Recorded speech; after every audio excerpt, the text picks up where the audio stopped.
Hey folks, we're back with Did You Know? This time, did you know about a Wayzgoose?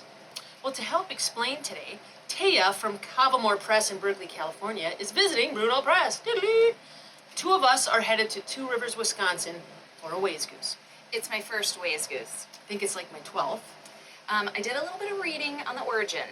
What do you know about a Wayzgoose? Well, as it turns out, a Wayzgoose began as a party that a master printer would throw for his workers as printer devils, and it usually happened around St. Bartholomew's Day, marking the end of summer.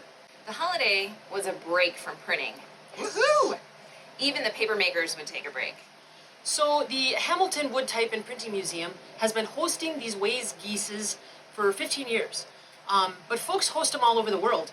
I was actually at a Wayzgoose in Kentville, Nova Scotia.